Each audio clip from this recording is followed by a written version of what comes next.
va leur apprendre une nouvelle méthode qui sera encore plus passe-partout. Et cette approche-là, on l'a appelée Sniper. Sniper. Et Sniper, vous m'avez vu déjà poster, parce que c'est un des comptes que j'ai créé à cet effet où je pilote de façon sniper. Un sniper, c'est quoi? Un sniper, c'est un mec qui est caché, ok? Il attend sagement, et puis il tire une balle. Ou une succession de balles si jamais il y a plusieurs gens à buter, mais on va dire qu'il tire normalement une balle ou une succession de balles.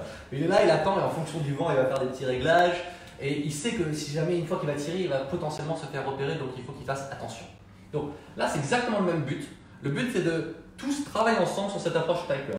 Et le sniper, c'est le meilleur du monde de l'approche statistique et de l'approche opportunistique dont vous avez parlé. Pourquoi? Parce que l'approche opportunistique, elle va avoir pour but de sélectionner un actif à tendance, comme le gold, comme l'US30 en début d'année, le DAX aussi qui a été intéressant, et d'aller justement là où l'action se passe, comme dirait notre ami Rodolphe. Et l'approche statistique, c'est l'approche qui va nous permettre de complètement nous détacher des écrans et éviter finalement tous les biais psychologiques qu'on connaît tous, à savoir l'overtrading, être émotionnel par rapport à son trade, de scruter les écrans et puis finalement prendre des mauvaises décisions, et tout ce qui fait que finalement on va avoir un trading ou un trade qui aurait pu être gagnant, et parce qu'on a été là, notre intervention n'a pas été utile, on a fait perdre le trade, ou tout simplement on a voulu être derrière les écrans et on a fait baisser notre rentabilité en tant que personne qui génère des revenus grâce au trading.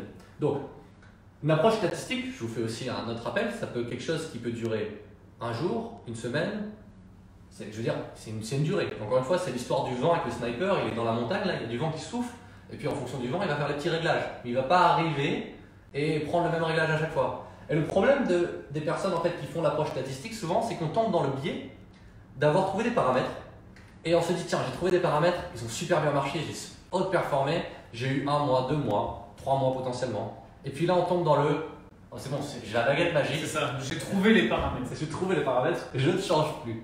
Alors que, non. Et on avait parlé de l'approche statistique. Et Guillaume, on avait parlé sur la dernière masterclass. Rappelle-toi, si tu étais présent ou si tu l'as vu en replay. L'approche statistique, je te fais une toute petite parenthèse si tu te dis, mais c'est quoi l'approche statistique? J'étais pas là. C'est faire son template une bonne fois pour toutes. Enfin, c'est pas vraiment ça, mais c'est comme ça que ça a été compris. Je fais mon template et je l'oublie pendant 1 mois. C'est-à-dire que par exemple, je me mets sur le dos. Je me mets à l'achat avec un RR de 2, avec un stop loss M, avec, voilà, bon, avec plein de paramètres, une moyenne mobile, ce que tu veux. Je mets buy et je vais me coucher pendant 1 mois, je n'ouvre plus à rien. Si je pense que c'est acheteur, hein, bien sûr. Si je pense que c'est acheteur, bien sûr, en corrélation avec ma stratégie. Ça, c'est l'approche statistique.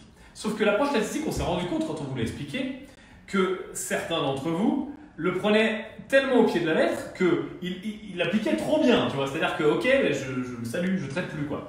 Et il se rendait compte finalement, il y a des fois où ça fonctionne parce que mon approche statistique a été bien paramétrée, et des fois où ça ne fonctionne pas. Bon, ceux où ça ne fonctionne pas, bon, ils reviennent, bon, ça ne fonctionne pas, donc tant mieux, enfin tant pis pour eux, mais finalement tant mieux. Parce que ceux pour qui ça fonctionne sont tombés dans un deuxième biais. Celui de se dire, waouh, j'ai le template ultime. Et du coup, je laisse ce template que je pense ultime à vie. Et donc on s'est dit, non, l'approche statistique, ça n'est pas non plus la solution. La solution, c'est le mix des deux. Entre quels sont les actifs à tendance, là où se situe l'action et là où ça bouge, et l'approche statistique.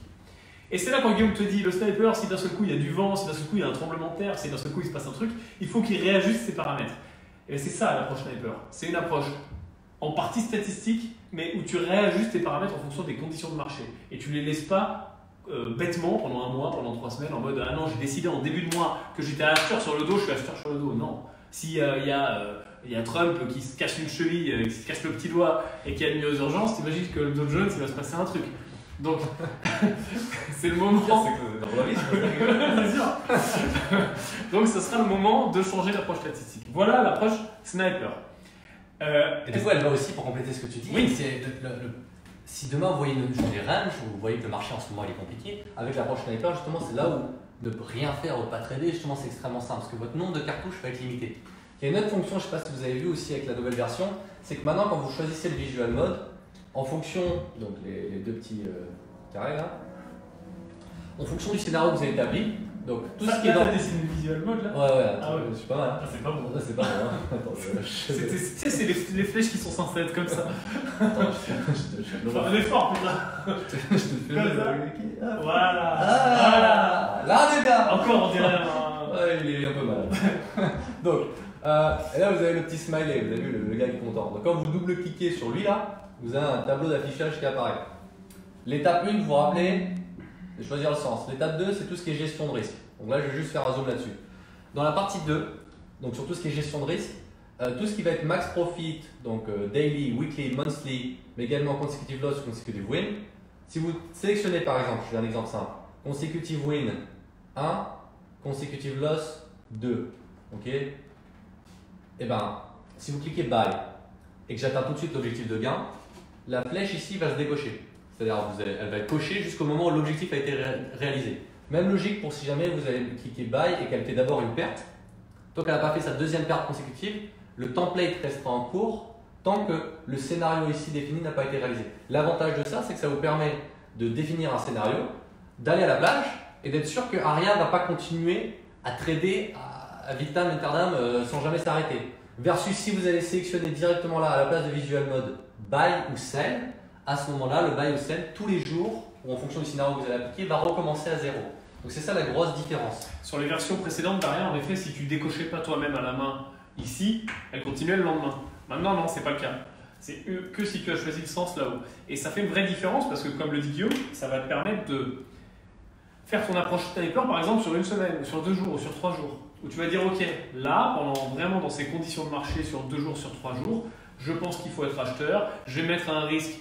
Je ne suis pas extrêmement sûr de moi, donc je vais pas mettre par exemple en conservateur à 0,25. Je vais lui donner 2 chances de réussir ou de rater, donc 2 consécutives loss. Et puis peut-être qu'en objectif de win, je vais lui mettre 1%. Et quand elle a fait 1%, je veux qu'elle s'arrête. Tu vois, ça va te permettre d'être beaucoup plus fin sur ton